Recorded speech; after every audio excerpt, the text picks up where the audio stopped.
Kenapa mesti menjadi presiden? Apa yang bisa kita lakukan kalau jadi presiden?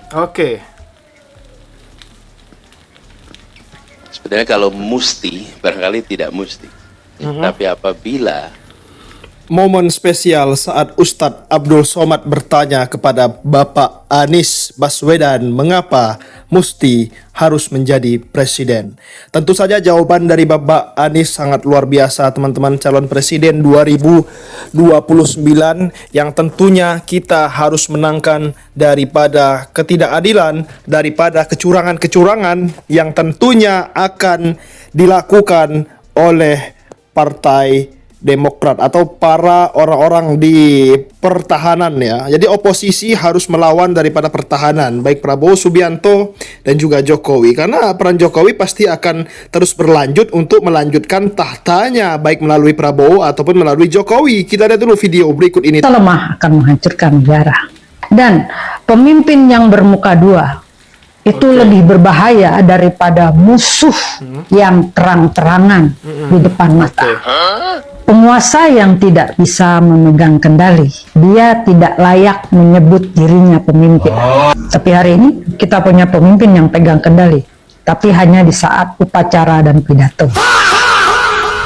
Han Feiji juga bilang, pemimpin yang lemah dia akan membeli loyalitas dengan jabatan. Prabowo tidak membeli loyalitas, tapi membagi-bagi negara. Siapa yang dapat kursi? Kalian pasti tahu betapa gemuknya kabinet Prabowo. Siapa yang dapat? Bukan yang terbaik, bukan yang kompeten, tapi orang-orang yang paling berjasa di saat kampanye.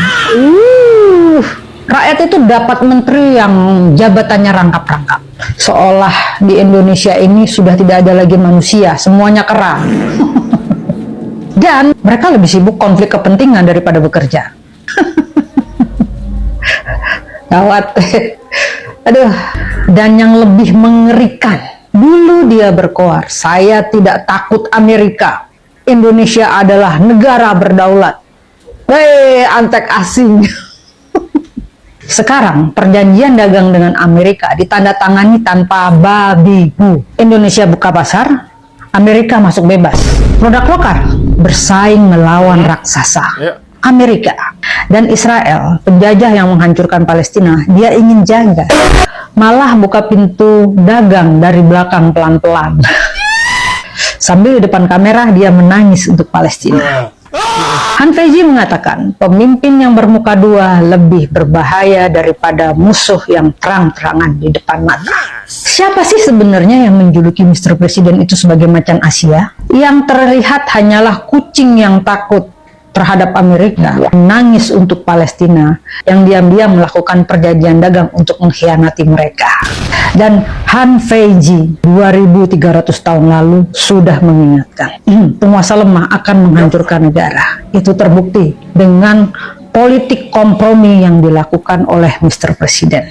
Apakah benar Anda ingin menghancurkan negara ini, Mr. Presiden? Tapi kenyataannya Pak, ratusan yang ditangkap kemarin itu kebanyakan justru mahasiswa. Ada satu penelitian yang menyebut terbesar sejak zaman reformasi penangkapan yang terjadi pada mahasiswa dan aktivis Pak. Tetapi provokatornya atau siapapun yang bertanggung jawab, aktor yang menyuruh dan sebagainya itu tidak pernah terungkap, alih-alih dibawa ke pengadilan Pak Presiden. Ya itu tantangan kita harus cari. Saya baru menjabat berapa tahun? 1,5 tahun. 1,5. Masih ada waktu untuk saya membuktikan? Kami tunggu pembuktian itu Pak Presiden. Kami tunggu pembuktian itu. Jumlah koruptor yang saya tangkap berapa? Come on, ya kan? Percaya, saya sumpah untuk membela rakyat saya. Saya pertaruhkan jiwa saya berkali-kali. Saya tidak rela. Saya tinggalkan negara ini nanti pada saat saya dipanggil Tuhan. Saya tidak rela ini jatuh ke tangan maling-maling, bandit-bandit. Saya tidak rela. Sangat luar biasa jawaban dari Abah Anies kita semua teman-teman mengenai kenapa beliau ingin menjadi presiden tahun 2029 setelah gagal 2 kali karena dicurangi oleh Jokowi. Tentunya teman-teman semua kita berdoa bahwasannya semoga Abah Anies menjadi presiden di tahun 2029.